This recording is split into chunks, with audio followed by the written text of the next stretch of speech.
6 months ago, you got the email. The raise you had been waiting for. You did the math in your head immediately. New number, new life. You told yourself things would finally feel different. More breathing room, less stress at the end of the month.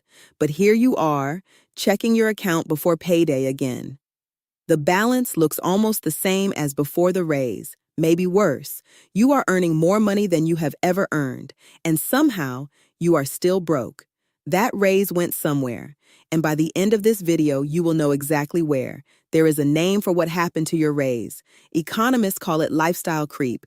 It means your spending quietly rises to match your income. Not all at once, not in one big purchase. It happens in tiny, invisible upgrades. Before the raise, you packed lunch 3 or 4 days a week.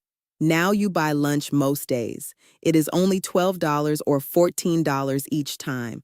Before the raise, you had one streaming service. Now you have 4. That is an extra $40 a month.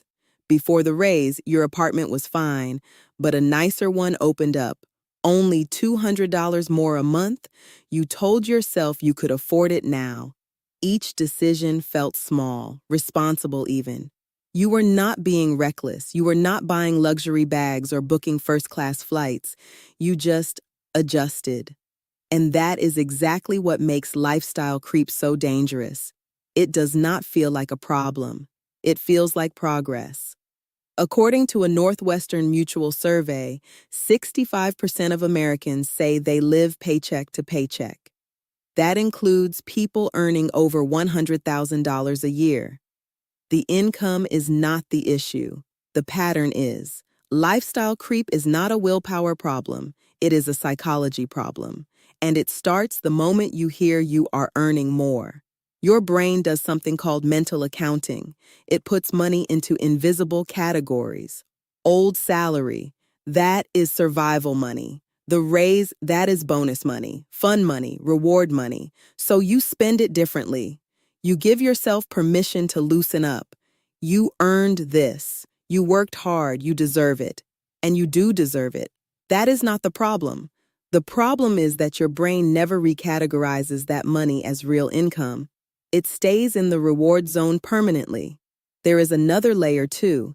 It is called hedonic adaptation. It means that every upgrade you make feels amazing for about 2 weeks. Then it becomes your new normal. That nicer apartment felt exciting when you moved in. Now it is just where you live. Those extra subscriptions felt like a treat.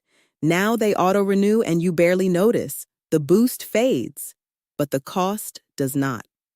A study from the University of British Columbia found that people who doubled their income reported only a 9% increase in day-to-day happiness. 9%, because the spending rose right alongside the earning. Your brain is wired to adjust to better. That is not a flaw, but if you do not understand it, every raise you ever get will vanish the same way. The system is not broken. Your brain is just doing what brains do. The difference is whether you build a plan around that reality. Time to see the real math, because a raise never hits your bank account the way you think it will. Say you were making $55,000. You get a $10,000 raise. Your new salary is $65,000. That sounds incredible.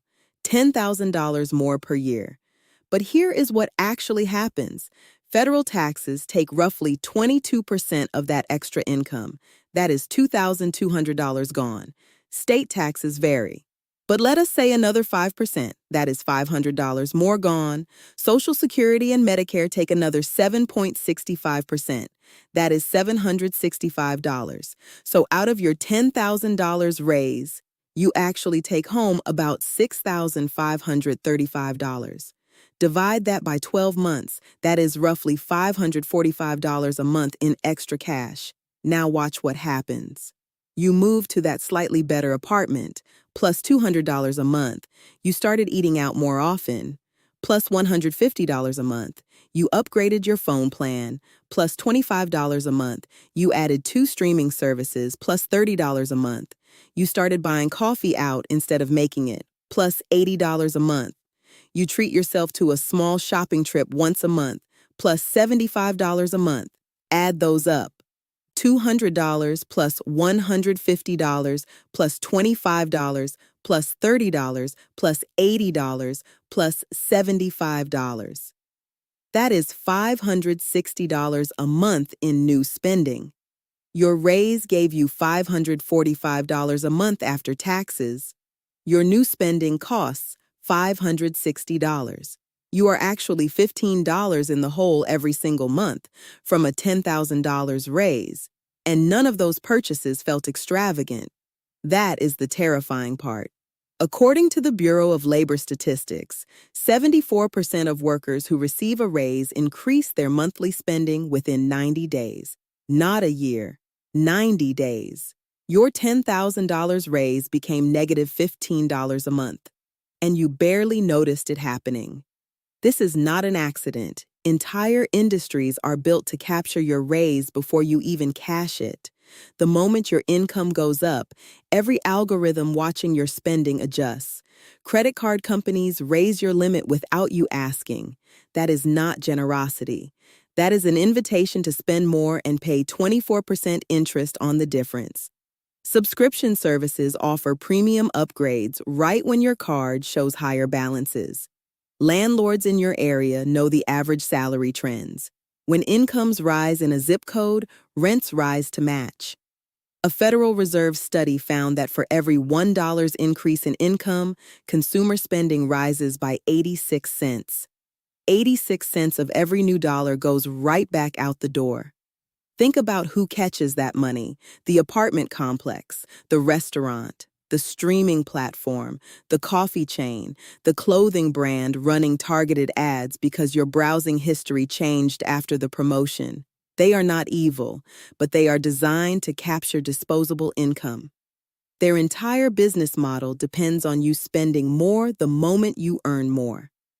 The financial industry calls your raise discretionary income. That is code for money they expect you to spend. The only person who does not have a plan for your raise is you. And that is exactly how the cycle continues.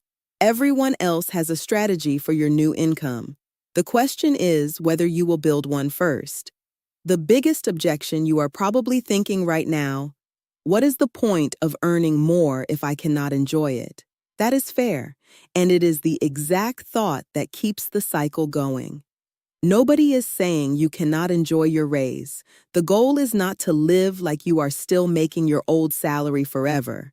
The goal is to capture at least half of every raise before your lifestyle can absorb it. Here is how. Step 1. The moment you find out about a raise, calculate your after-tax increase. On a $10,000 raise, that is roughly $545 a month. Step 2. Immediately automate 50% of that amount into a separate account. That is $273 a month moved automatically on payday. You never see it, you never touch it. Step 3. The other 50% is yours to enjoy guilt-free.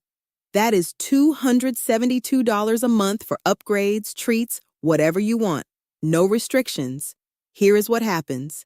In 1 year, that automated $273 a month becomes $3,276 saved. In 3 years, that is $9,828. Add even basic interest from a high-yield savings account at 4.5%, and you are over $10,200 in 3 years from one raise. That you still got to enjoy half of. You did not deprive yourself. You did not live in misery. You just made one decision before your brain had time to adjust. According to behavioral economists at Harvard, automating savings within 48 hours of an income change increases the likelihood of keeping that money by 80%. 48 hours. That is your window. One move, one automation. That is all it takes to break the cycle. 2 people, same job, same city, both earning $55,000. Both get a $10,000 raise to $65,000. Person A celebrates. She upgrades her apartment by $200 a month. She starts eating out more. She adds subscriptions. She buys a few things she has been wanting. Within 90 days, her entire raise is absorbed. After 5 years, Person A has gotten 3 more small raises on top of the original one. Her income has grown to $78,000, but her spending grew at the exact same rate. Her savings account has $1,400 in it. She is still checking her balance before payday. She feels stuck, even though she earns $23,000 more than she did 5 years ago. Person B gets the same raise. She calculates her after-tax increase. She automates 50% into a high-yield savings account within 2 days. She enjoys the other half. She repeats this with every raise she gets over the next 5 years. After 5 years, Person B is also earning $78,000, but she has $34,500 saved. She has an emergency fund that covers 6 months of expenses. She has the beginning of an investment account. She sleeps better. She does not panic when an unexpected bill arrives. Same job, same starting salary, same city, same raises. The only difference is one decision made within 48 hours of each raise. Person A is not irresponsible. She just did what everyone does by default. Person B is not superhuman. She just learned what you are learning right now. You were never taught what to do with a raise. Nobody sat you down and explained lifestyle creep. Nobody warned you that your brain would absorb every dollar if you did not redirect it first. That is not your fault. The system was never designed to teach you this, but now you know. And the next time you see that raise hit your paycheck, you will not wonder where it went. You will already have a plan. You are not someone who lets money slip away anymore. You are someone who knows exactly where every dollar is going. And that changes everything.